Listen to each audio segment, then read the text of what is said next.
Dear student, শুনতে পাচ্ছ আমাকে? জি স্যার। আমরা আসলে হারিয়ে গিয়েছিলাম তোমার নেটে প্রবলেম মনে হয়। নেটের প্রবলেমের কারণে। Sorry extremely. ওকে, তো আমরা যেটা আলোচনা করছিলাম সেটা হচ্ছে আহ, আহ, ঝামেলা হয়ে গেল যে রেকর্ডিংটা ধরো 10 মিনিট এতক্ষণ যে ক্লাস নিলাম, এটা রেকর্ডিংটা আলাদাভাবে হচ্ছে, একসাথে হচ্ছে না। এটা একটা প্রবলেম হয়ে গেল আসলে।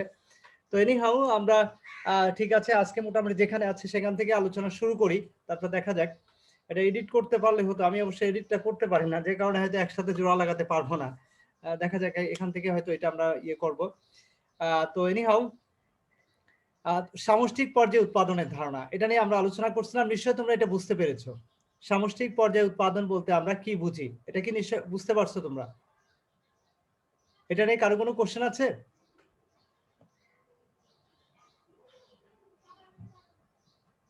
এনিবডি? তোমরা কি বুঝতে পারছো? আমার কথা শুনতে পাচ্ছো? স্যার একটু আরেকবার বলেন স্যার এই বিষয়টা। সামষ্টিক সব পর্যায়ে উৎপাদনের ধারণা। আচ্ছা, সামষ্টিক পর্যায়ে উৎপাদন ধারণা, এই টপিকটা তোমরা বুঝতে পেরেছো কিনা? আচ্ছা, ঠিক আছে, আমি আরেকবার একটু আলোচনা করছি, তোমরা কেউ একজন বললে অসুবিধা নাই। আমরা মূল বিষয়টা হচ্ছে সামষ্টিক আর ব্যষ্টিক, দুইটা কনসেপ্ট, কিন্তু এটা খেয়াল রাখতে হবে। ব্যষ্টিক মানে হচ্ছে ক্ষুদ্র, মানে স্বল্প পরিসরে যখন আমরা কোনো চিন্তা করি, স্বল্প পরিসরে যখন আমরা কোনো কাজ করি, তখন সেটার যে কনসেপ্টটা সেটা বেসিক্যালি হচ্ছে ব্যষ্টিক। অর্থাৎ যেমন ধরো কোনো একজন ব্যক্তির উৎপাদন নিয়ে আলোচনা করা, একজন কৃষকের উৎপাদন নিয়ে আলোচনা করা, কোনো একটা শিল্প প্রতিষ্ঠানকে নিয়ে চিন্তা করা বা কাজ করা, তারপরে মানে মোট কথা হচ্ছে কোনো একটা নির্দিষ্ট প্রতিষ্ঠানকে কেন্দ্র করে কাজ করা বা তাদের উৎপাদন, তাদের প্রোডাক্টিভিটি নিয়ে চিন্তা করা, এটাকে আমরা বেসিক্যালি তোমার কি বলে ব্যষ্টিক উৎপাদন বা ব্যষ্টিক অর্থনীতির আলোচনা আমরা মনে করি। বাট যখন কোনো একটা দেশের সামগ্রিক খাত, সব ধরনের খাত, মানে শিল্পের যত খাত আছে, অর্থাৎ যতগুলো শিল্প প্রতিষ্ঠান আছে সবার উৎপাদন নিয়ে আমরা আলোচনা করছি, যত কৃষক আছে সবার উৎপাদন নিয়ে আমরা কথা বলছি, যত প্রকার সেবাধর্মী প্রতিষ্ঠান আছে সবার উৎপাদন নিয়ে আমরা কথা বলছি। এই সবগুলোর উৎপাদন খাতটাকে যখন আমরা একসাথে এটা আলোচনায় নিয়ে আসি, তখন সেই বিষয়টাকে বেসিক্যালি বলা হয় সামষ্টিক পর্যায়ে উৎপাদনের ধারণা। নিশ্চয় তোমরা বুঝতে পারছো এতক্ষণ ইনশাআল্লাহ, নাকি? আর দেখো, এই যে উৎপাদনের খাত বলতে বেসিক্যালি তিনটি খাতকে বোঝানো হয়, কৃষি খাত, শিল্প খাত এবং সেবা খাত। এই তিনটা খাতের যত উৎপাদন হবে সবগুলো খাতকে একসাথে করে আমরা যেটা ইয়ে করি, সেটাই হচ্ছে বেসিক্যালি সামষ্টিক পর্যায়ে উৎপাদনের ধারণা। ক্লিয়ার? ওকে, তো জি স্যার। ওকে, তো আমরা নেক্সট টপিকে চলে যাই। জাতীয় আয়ের ধারণা। দেখো, জাতীয় আয় কাকে বলে, এই চ্যাপ্টারটা কিন্তু ইম্পর্টেন্ট একটা চ্যাপ্টার, এবং কিন্তু বেসিক কিছু জিনিস নিয়ে আমরা আলোচনা করবো, এটা খেয়াল রাখতে হবে। এবং এই চ্যাপ্টারে কিছু ম্যাথমেটিক্যাল ইয়ে আছে, টার্ম আছে, এবং কিছু ম্যাথমেটিক্সও আছে, অঙ্ক আছে, যেটা আমরা শিখবো ইনশাল্লাহ চ্যাপ্টার থেকে। ওকে, তো একটু খেয়াল করো, জাতীয় আয় বলতে কি বুঝি আমরা। দেখো, কোনো একটা নির্দিষ্ট সময়ে, সাধারণত 1 বছরে, একটি দেশের অধিবাসীগণ তাদের প্রাকৃতিক সম্পদ, তাদের শ্রম, তাদের মূলধন, এগুলোর সাহায্যে যে পরিমাণ পণ্য সামগ্রী বা সেবাকর্ম উৎপাদন করে, তার যে চলতি বাজার মূল্য, সেটার সমষ্টিকেই জাতীয় আয় বলা হয়। তো নিশ্চয় বুঝতে পারছো যে একটি নির্দিষ্ট সময়ে, সাধারণত 1 বছরে, একটি দেশের অধিবাসীগণ তাদের প্রাকৃতিক সম্পদ, শ্রম এবং মূলধনের সাহায্যে যে পরিমাণ পণ্য সামগ্রী ও সেবাকর্ম উৎপাদন করে, তার চলতি বাজার মূল্যের সমষ্টিকে জাতীয় আয় বলা হয়। তো নিশ্চয়ই তোমরা বুঝতে পারছো জাতীয় আয় কাকে বলে। অর্থাৎ কোনো একটা দেশে কোনো একটা নির্দিষ্ট সময়ে, নির্দিষ্ট সময় বলতে 1 বছরকে বোঝানো হয়। এই 1 বছরের সময় মধ্যে এই সংশ্লিষ্ট দেশের যে অধিবাসীগণ, তারা সেটা দেশের অভ্যন্তরে হতে পারে, দেশের বাইরেও হতে পারে, কিন্তু এ দেশের নাগরিক। ধরে নাও, সে ফর এক্সাম্পল বাংলাদেশের অধিবাসী যে সমস্ত লোকজন আছে তারা, প্লাস এই বাংলাদেশের অধিবাসীরা যদি দেশের বাইরেও অবস্থান করে এবং সেখান থেকে যদি তারা কোনো ইনকাম আমাদের দেশে পাঠায়, যেটা আমাদের দেশের অর্থনীতিতে কন্ট্রিবিউট করে, সেটাও কিন্তু এই জাতীয় আয়ের অন্তর্ভুক্ত হবে। ক্লিয়ার? তো এই বিষয়টা আমাদের খেয়াল রাখতে হবে। তো বলা হচ্ছে সেটাই যে আমাদের দেশের যে প্রাকৃতিক সম্পদ, শ্রম এবং মূলধনের সাহায্যে যে পরিমাণ পণ্য সামগ্রী বা সেবা কর্ম আমরা উৎপাদন করি, তার যে চলতি বাজার মূল্য, তার সমষ্টিকে মূলত বলা হয় জাতীয় আয়। তো ডিয়ার স্টুডেন্ট, এই হচ্ছে বেসিক্যালি আমাদের জাতীয় আয়ের মূল কনসেপ্ট। এবার আমরা চলে যাই আমাদের নেক্সট টপিকে। দেখো, মোট দেশজ উৎপাদন, জাতীয় আয়ের আন্ডারে বেশ কিছু বিষয় আমাদের জড়িত, সেই বিষয়গুলো বেসিক্যালি আমরা জানবো। গ্রস ডোমেস্টিক প্রোডাক্ট, যেটাকে আমরা জিডিপি বলি। তো জিডিপি মানে হচ্ছে কোনো একটা দেশের অভ্যন্তরে যে উৎপাদন হয়ে থাকে। একটা দেশের অভ্যন্তরে একটা নির্দিষ্ট সময়ে যে পরিমাণ পণ্য সামগ্রী উৎপাদন হয়ে থাকে, অর্থাৎ দেশের অভ্যন্তরে বলতে আমরা আসলে কি বোঝাই, এই বিষয়টা আমাদেরকে একটু বুঝতে হবে। দেশের অভ্যন্তরে বলতে কোনো একটা দেশের সীমানার মধ্যে। এখন দেখা গেলো যে এখানে কিন্তু আমাদের দেশে আমরা উৎপাদন করি, আমাদের নিজস্ব শিল্প প্রতিষ্ঠান, নিজস্ব সেবা প্রতিষ্ঠান, নিজস্ব কৃষক যারা উৎপাদন করছে, সকলের উৎপাদন এই দেশজ উৎপাদনের অন্তর্ভুক্ত হবে। পাশাপাশি কোনো বিদেশি নাগরিক, কোনো বিদেশি প্রতিষ্ঠান যদি আমাদের দেশের এই সীমানার মধ্যে থেকে যদি তারা উৎপাদন কাজ অব্যাহত রাখে বা উৎপাদন কার্যক্রম পরিচালনা করে, তাহলেও কিন্তু তাদের এই কাজটা কিন্তু তোমার কি হবে, তোমার গ্রস ডোমেস্টিক প্রোডাক্ট হিসেবে গণ্য হবে। আচ্ছা ডিয়ার স্টুডেন্ট, একটু তোমাদেরকে রিমাইন্ড দিই, সেটা হচ্ছে যে তোমরা একটু নতুন করে সবাই আবার করো, চ্যাট বক্সে তোমাদের নাম এবং রোলটা লিখে ফেলো, কারণ আগের যে অংশটুকু হয়েছে সেটা আসলে আমি অ্যাড করতে পারবো কিনা এটার সাথে জানি না, বাট হয়তো এই যে আমরা এখন থেকে ক্লাস যেটা কন্টিনিউ করলাম, এটা মূলত বেসিক্যালি কাউন্ট হবে। হ্যাঁ, এইটুকু হয়তো সেটা 30 মিনিটস বা সামথিং হতে পারে, কারণ 10 মিনিট তো অলরেডি আগের ধাপে আমরা ক্লাস নিয়েছিলাম, সেই অংশটুকু হয়তো আমি অ্যাড করতে পারবো কিনা জানি না। তোমরা চ্যাট বক্সে তোমাদের নতুন করে সবাই একবারই কিন্তু করো, একাধিকবার করার দরকার নেই এখন, এটা খেয়াল করো। ওকে, মানে সেকেন্ড টাইমে আমরা যে ক্লাসে ঢুকলাম এই সময়টা নতুন করে তোমরা একবার করে তোমাদের অ্যাটেন্ডেন্সটা দিয়ে দাও। ওকে, তো ডিয়ার স্টুডেন্ট, আমরা যেটা বলছিলাম সেটা হচ্ছে মোট দেশজ উৎপাদন। তাহলে আমরা আরেকটা লাস্ট একটা কথা বলেছি, সেটা তোমরা নিশ্চয়ই শুনেছো, সেটা হচ্ছে যে কোনো বিদেশি নাগরিক, কোনো বিদেশি প্রতিষ্ঠান যদি আমাদের দেশে থেকে তারা যদি কোনো পণ্য বা সেবা সামগ্রী বা কোনো কিছু উৎপাদন করে, তাহলে সেটাও কিন্তু আমাদের এই জিডিপির অন্তর্ভুক্ত হবে। তার মানে গ্রস ডোমেস্টিক প্রোডাক্ট, এটা খেয়াল রাখতে হবে যে দেশের অভ্যন্তরে যাই প্রোডাকশন হোক না কেন, সেটার আর্থিক মূল্যমানকেই মূলত আমরা জিডিপি হিসেবে গণ্য করে থাকি, বা gross domestic product, that means মোট দেশজ উৎপাদন হিসেবে গণ্য করে থাকে। তো এক্ষেত্রে দেখো, মোট দেশজ উৎপাদন, দেশের অভ্যন্তরে এটা উৎপাদন হবে। আমরা দেখো এখানে এই কথাটা বলা আছে, আমি যে কথাটা আলোচনা করলাম, মোট দেশজ বা দেশীয় উৎপাদন হিসাব করার সময় দেশের অভ্যন্তরে কর্মরত বিদেশি ব্যক্তি বা প্রতিষ্ঠানের উৎপাদনকেও হিসাবে নেওয়া হয়। অর্থাৎ আমরা যে কথাটা এতক্ষণ আলোচনা করলাম, এই বিষয়টাই কিন্তু এখানে স্পষ্ট করে উল্লেখ করছে। ওকে, দেন এখন আমরা যেটা দেখবো সেটা হচ্ছে যে জিডিপির ফর্মুলাটা কি। দেখুন, জিডিপির ফর্মুলাটা হচ্ছে C + I + G, that means X - M, অর্থাৎ জিডিপি সমান হচ্ছে C + I + G R X - M। এটার অর্থ কি? এটার অর্থ হচ্ছে যে সি ফর হচ্ছে কনজাম্পশন কস্ট, অর্থাৎ কনজাম্পশন কস্ট বলতে আমরা কি বুঝি, অর্থাৎ ভোগ ব্যয়কে বুঝি। অর্থাৎ আমরা যে অংশটুকু ভোগ করি, যেটা আমরা কনজিউম করি, উপযোগ নিঃশেষ করি ব্যবহারের মাধ্যমে, এই ধরনের ব্যয়কে বলছি আমরা কনজাম্পশন কস্ট। আই ফর হচ্ছে তোমার ইনভেস্টমেন্ট কস্ট, যেটাকে বাংলায় বলে আমরা বিনিয়োগ ব্যয়। G for government cost, that means সরকারি ব্যয়। X for export, that means রপ্তানি।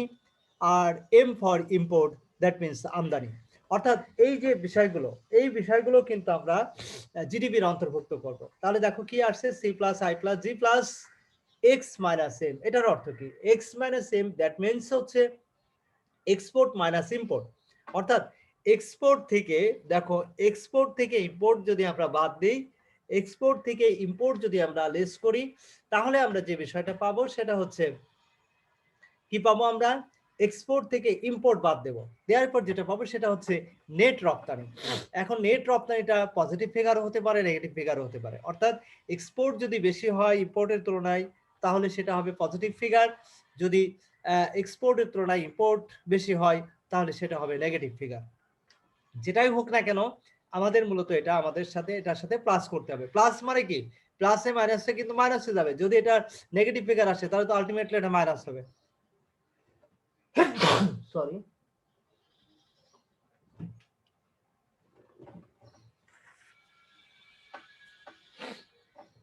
ঠান্ডা লেগে গেছে আসলে, হঠাৎ করে ঠান্ডা পড়ছে তো। ওকে, এনিহাউ যেটা বলছিলাম আমরা, তাহলে জিডিপির যে ফর্মুলাটা আমরা লিখলাম এটা কি সবাই বুঝতে পেরেছো? এটা কি বুঝতে পেরেছো তোমরা?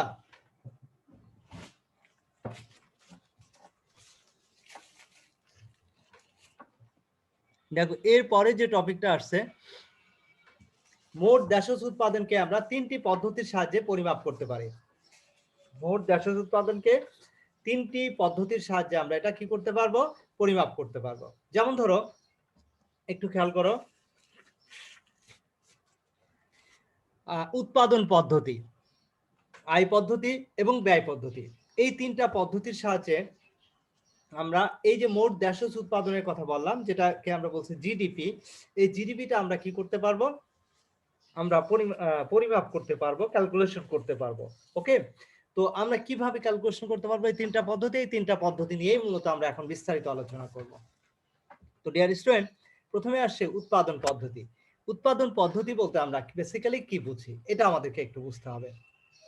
একটু খেয়াল করে দেখো এখানে, প্রথমে আসছে উৎপাদন পদ্ধতি। উৎপাদন পদ্ধতি বলতে দেখো, উৎপাদন পদ্ধতিতে জাতীয় আয় নির্ণয়ের সময় একটি নির্দিষ্ট সময়ে, দ্যাট মিনস 1 বছরের মধ্যে একটি দেশে যে পরিমাণ চূড়ান্ত দ্রব্য বা সেবা সামগ্রী উৎপাদিত হয় তার মোট আর্থিক মূল্য নির্ণয় করা হয় এই দেশজ উৎপাদনের মাধ্যমে, অর্থাৎ উৎপাদন পদ্ধতিতে। তো এই উপরের যে আলোচনাটা আমরা করলাম, সেই আলোচনাটা একটি উদাহরণের সাহায্যে আমরা এটা ব্যাখ্যা করার চেষ্টা করব। তো ডিয়ার স্টুডেন্ট, দেখো যে বলা হচ্ছে যে উৎপাদন পদ্ধতিতে জাতীয় আয় নির্ণয়ের ক্ষেত্রে আমরা যে সূত্রটা দেখলাম, সেই সূত্রটা কি সেটা আমরা এখন দেখব। সেখানে উৎপাদিত দ্রব্য বা সেবা সামগ্রীর মাধ্যমে কিন্তু এটা করা হয়ে থাকবে। যেমন ধরো x1, x2, x3 ... xn, এটার অর্থ কি? এটার অর্থ হচ্ছে x হচ্ছে একটা পণ্যের নাম, x2 হচ্ছে আরেকটা পণ্যের নাম, x3 হচ্ছে অ্যানাদার একটা প্রোডাক্ট, এরপরে xn হচ্ছে n সংখ্যক, মানে সেটা 10টা হতে পারে, 20টা হতে পারে, 50টা হতে পারে, 100টা হতে পারে, বা তার চেয়েও বেশি হতে পারে, মোর দ্যান মোর। এখন মূল বিষয়টা হচ্ছে এটা হচ্ছে পণ্যের পরিমাণ বা সংখ্যা। আর দেন এরপরে যেটা আসছে দেখো, P1, P2, P3, এটা কি? এটা হচ্ছে পণ্য বা সেবা সামগ্রীর দাম, অর্থাৎ দ্রব্য বা সেবা সামগ্রীর দাম হচ্ছে P1, P2, P3 ... Pn। এটার অর্থ হচ্ছে x1 পণ্যের দাম হচ্ছে P1, x2 পণ্যের দাম হচ্ছে P2, x3 পণ্যের দাম হচ্ছে P3 ... n, মানে n সংখ্যক। এটার অর্থ হচ্ছে যে ওই n সংখ্যক যত পণ্য, 10টা পণ্য থাকলে 10টা পণ্য, 20টা পণ্য থাকলে 20টা পণ্য, সেই পণ্যের দামগুলো আমরা ইন্ডিকেট করছি। তো ডিয়ার স্টুডেন্ট, এইভাবে কতগুলো পণ্য সেটা তো আমরা এক্স্যাক্টলি বলতে পারবো না, এই জন্য আমরা n সংখ্যক পণ্য হিসেবেই এটাকে আমরা মার্ক করলাম আর কি। তো ডিয়ার স্টুডেন্ট, সেটা যে সংখ্যাই হোক না কেন, no problem at all. But এখন আসো আমরা সূত্রটা নিয়ে একটু অ্যানালাইসিস করি। তো এই ক্ষেত্রে আমরা জিডিপি সমান কি বলতে পারি? দেখো, P1 x1 প্লাস হচ্ছে P2 x2 প্লাস হচ্ছে P3 x3 ... Pn xn। এটার অর্থ কি বুঝতে পারছো?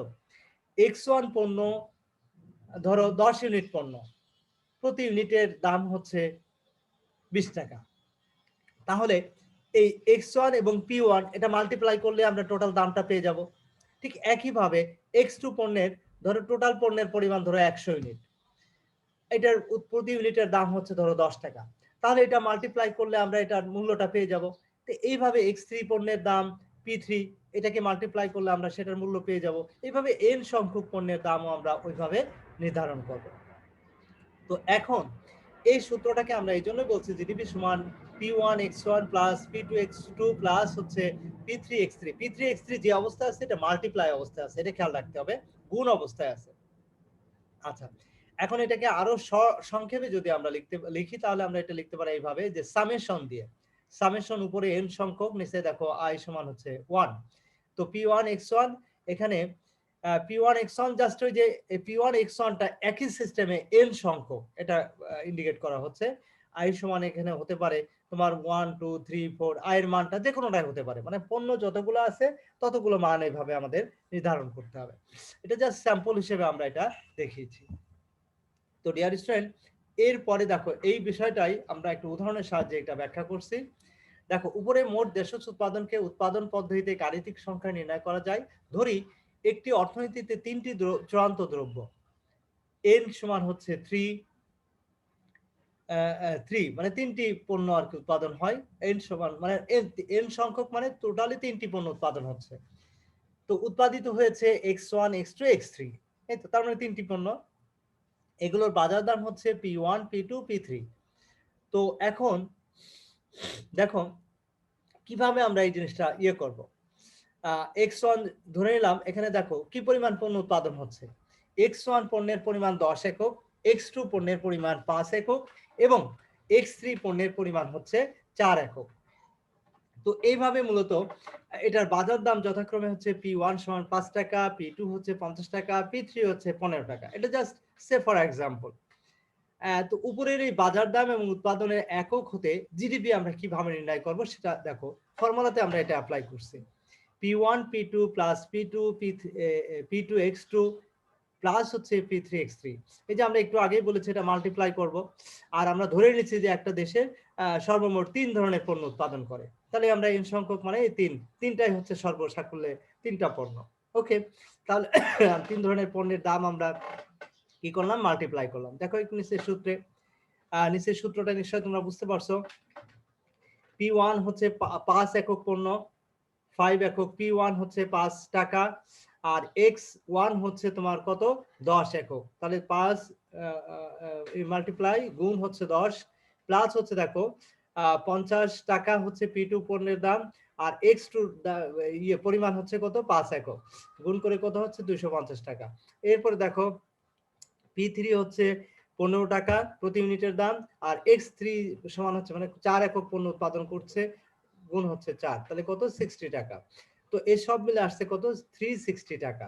তাহলে এই যে 360 টাকা, এই 360 টাকাকে আমরা সে দেশের মোট দেশজ উৎপাদন হিসেবে গণ্য করব।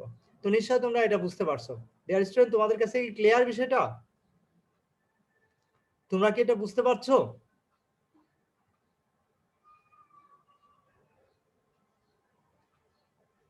তোমরা এই বিষয়টা কি বুঝতে পারছো কিনা? তোমরা এই যে পরে যারা জয়েন করছো তারা চ্যাট বক্সে কিন্তু তোমাদের ইয়েটা অ্যাটেন্ডেন্সটা দিয়ে দাও, নাম এবং রোল নম্বরটা লিখে ফেলো যারা লেখো না এখনো তারা। আর তোমরা এই যে এতক্ষণ ধরে আমি যে আলোচনা করলাম এটা কি তোমাদের কাছে ক্লিয়ার হয়েছে? জি স্যার। ওকে, ভেরি গুড। এরপরে আমরা চলে যাচ্ছি দেখো আয় পদ্ধতিতে। 3টা পদ্ধতির কথা আমরা আগে বলেছি, একটা হচ্ছে উৎপাদন পদ্ধতি, আয় পদ্ধতি, আর একটা হচ্ছে ব্যয় পদ্ধতি। এই 3টা পদ্ধতি নিয়ে বেসিক্যালি আমরা আলোচনা করব আজকে। তো দ্বিতীয় যে পদ্ধতি সেটা হচ্ছে আয় পদ্ধতি। আয় পদ্ধতিতে আমরা কিভাবে আসলে তোমার ইয়ে উৎপাদন মানে কি বলে মোট দেশজ উৎপাদন আমরা নির্ধারণ করব সেটি বিষয়টা আমরা আলোচনা করব এখন। তো প্রিয় শিক্ষার্থীবৃন্দ, একটি নির্দিষ্ট সময় দেখো 1 বছরে অর্থাৎ উৎপাদন কাজে নিয়োজিত সকল উপকরণ হতে প্রাপ্ত আয় যোগ করলে আয় পদ্ধতিতে মোট দেশজ উৎপাদন পাওয়া যায়।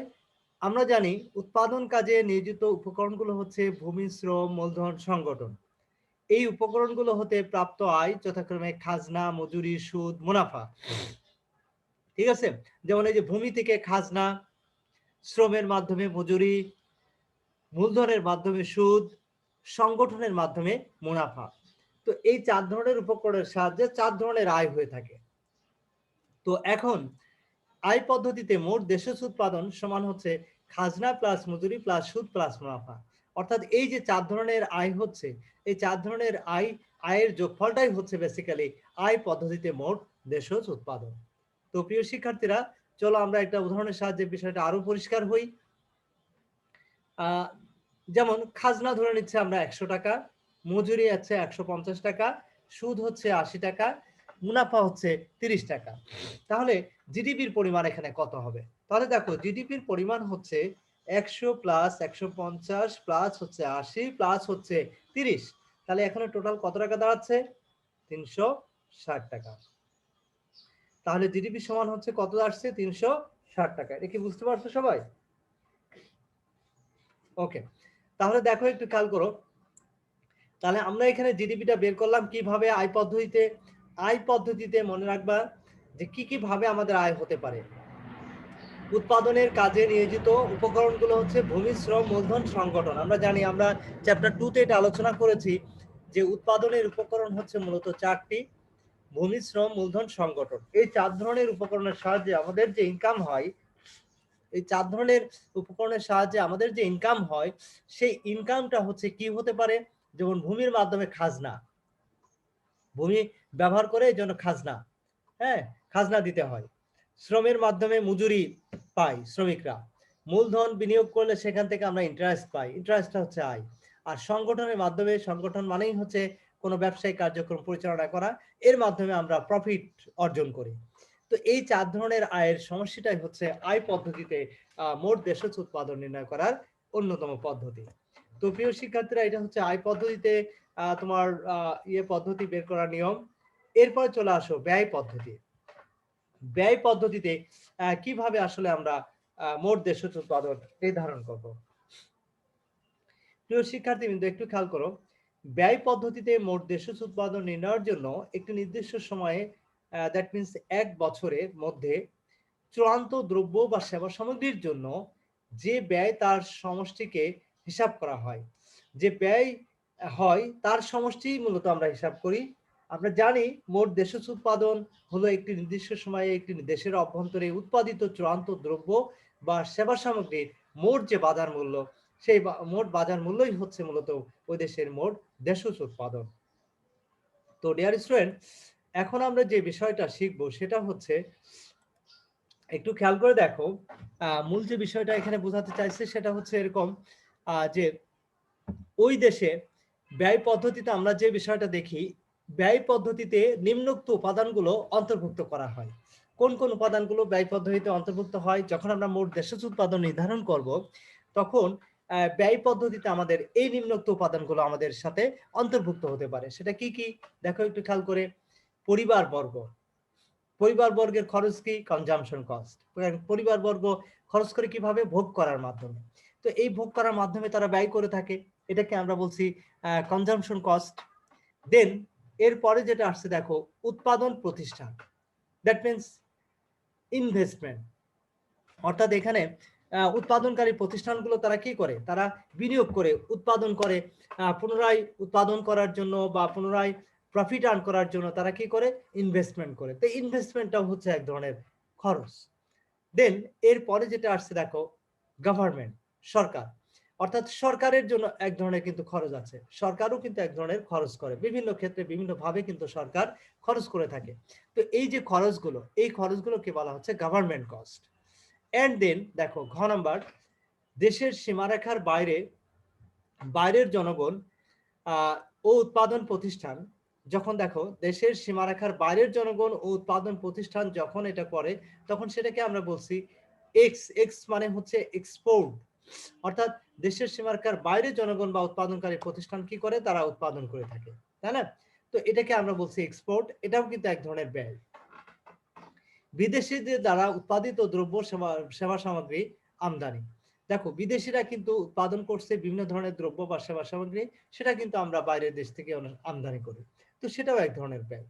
তো এই যে ব্যয়গুলো আছে, অর্থাৎ এক্ষেত্রে কিন্তু এক্স মাইনাস এম হবে, অর্থাৎ এক্সপোর্টের ক্ষেত্রে যে ব্যয়, ইম্পোর্টের ক্ষেত্রে যে ব্যয়, এই দুইটার যে রেজাল্ট, নেট যে রপ্তানি বা আমদানি যেটাই বলি না কেন, সেটাই বেসিক্যালি আমাদের এই টোটাল জিডিপির অন্তর্ভুক্ত হবে।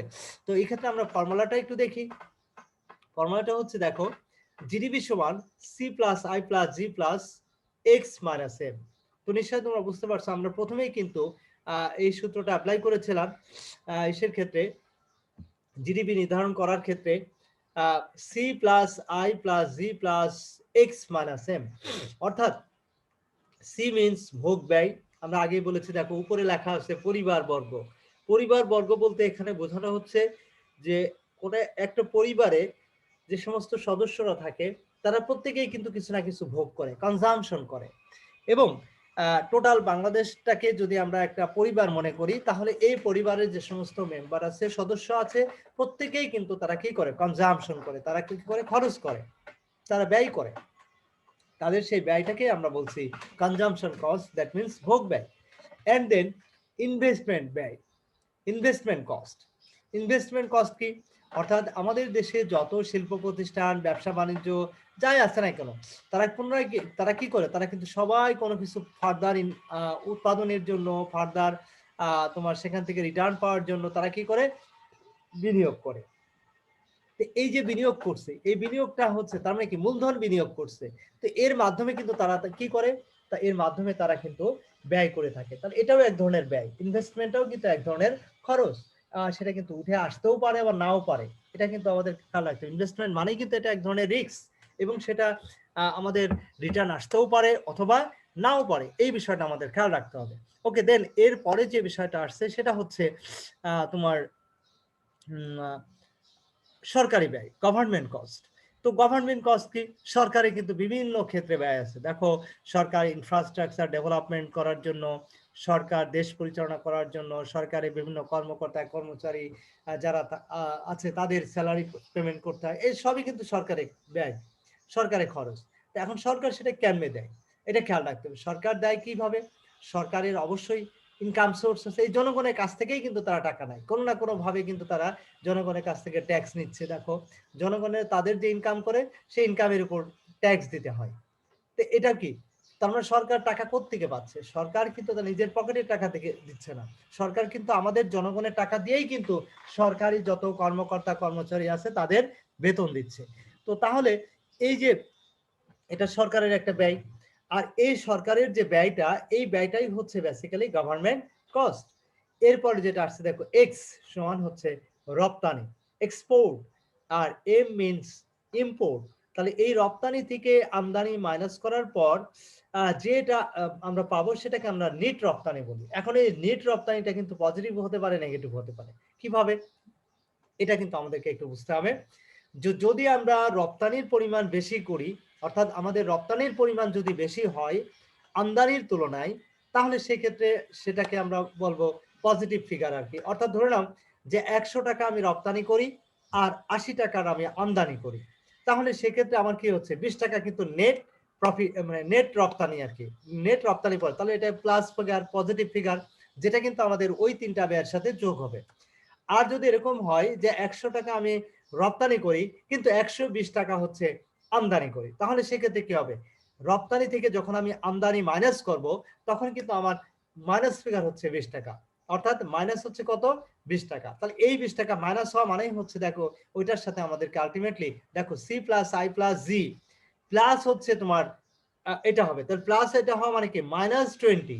তো মাইনাস আর আগের সংখ্যার আগে কিন্তু কি আছে, প্লাস আছে। দেখো এখানে কি আছে, প্লাস আছে, একটু খেয়াল করে দেখো, এটা হচ্ছে প্লাস, এই যে এটা প্লাস। তো এখানে প্লাস থাকা মানে কি, এখানে প্লাস থাকা মানে হচ্ছে যে এক্স মাইনাস এম, এটা যদি মাইনাস ফিগার হয় তাহলে ধরো -20, তাহলে -20 আর এই প্লাস, তাহলে প্লাস মাইনাসে কি হবে, মাইনাস হয়ে যাবে। তার মানে এই তিনটা সংখ্যার সাথে আমাদের ওই সংখ্যাটা মাইনাস হয়ে যাবে যদি আমাদের এক্সপোর্ট থেকে ইম্পোর্টের পরিমাণ যদি বেশি হয়। ওকে, তাহলে সেটা মাইনাস ফিগার আসবে। ওকে, তো এইভাবেই দেখো একটু খেয়াল করো, আমরা মূলত আমাদের জিডিপিটা নির্ধারণ করে থাকি। তো ডিয়ার স্টুডেন্ট, নিশ্চয় তোমরা এটা বুঝতে পারছো ব্যয় পদ্ধতিতে কিভাবে আমরা জিডিপির পরিমাণ নির্ণয় করে থাকি। তো এরপরে আমরা চলে যাই আমাদের লাস্ট টপিক আজকের আলোচনার, সেটা হচ্ছে জিডিপি এবং জিডিপি, আর্থিক জিডিপি এবং প্রকৃত জিডিপির মধ্যে পার্থক্য কি, রিয়েল জিডিপি এবং ফাইন্যান্সিয়াল জিডিপি, এই দুইটা জিডিপির মধ্যে বেসিক্যালি পার্থক্য কোথায় সেটা নিয়ে আমরা আলোচনা করব। দেখো, মোট দেশজ উৎপাদনকে যখন বর্তমান বছরের বাজার দাম দিয়ে কাজ করা হয় তখন তাকে আর্থিক জিডিপি বলা হয়। আর্থিক জিডিপিতে দাম স্তরের পরিবর্তন হিসাবে আসে, কারণ অর্থনীতিতে কি হয়, অর্থনীতিতে কিন্তু মুদ্রাস্ফীতি এবং মুদ্রা সংকোচন হলে তা বর্তমান বছরের দাম স্তরের সাথে অন্তর্ভুক্ত থাকে। তো এটা গেল আর্থিক জিডিপি। আর প্রকৃত জিডিপি কি, মোট দেশজ উৎপাদনকে যখন ভিত্তি বা স্থির বছরের দাম বা বর্তমান বছরের পরিমাণ দিয়ে নির্ণয় করা হয় তখনই তাকে আমরা প্রকৃত জিডিপি বলে থাকি। অর্থাৎ প্রকৃত জিডিপিতে মূলত দাম স্তরের পরিবর্তন বাদ দেওয়া হয় এবং শুধুমাত্র উৎপাদনের পরিবর্তন হিসাবে অন্তর্ভুক্ত করা হয়। এটাই হচ্ছে বেসিক্যালি রিয়েল জিডিপি। তো আমরা এই দুই ধরনের জিডিপির মধ্যে কিছু কিছু ক্ষেত্রে আমরা কিছু পার্থক্য আমরা লক্ষ্য করি, সেই পার্থক্যগুলো একটু আইডেন্টিফাই করার চেষ্টা করি আমরা।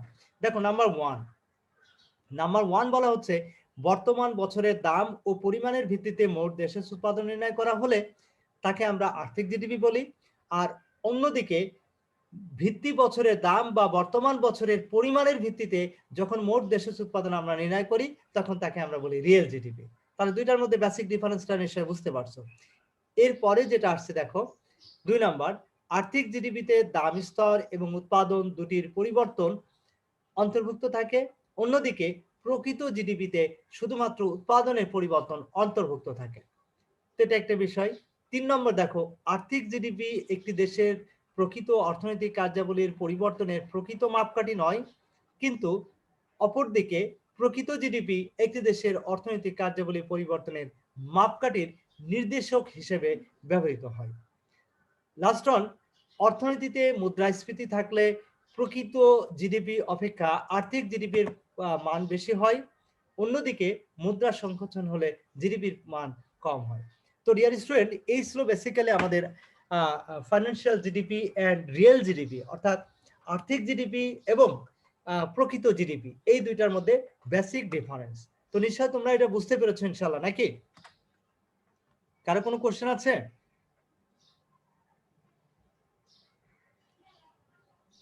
না স্যার।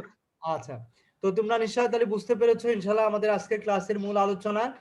তো ডিয়ার স্টুডেন্ট, অবশ্যই তোমরা বাসায় থাকবে, নিরাপদে থাকবে, কারণ শীতটা কিন্তু আমাদের জন্য একটু সেকেন্ড ওয়েভ হিসেবে আসছে এবং দেখবা ইয়েটা ভাইরাসের প্রকোপটা কিন্তু বাড়ছে।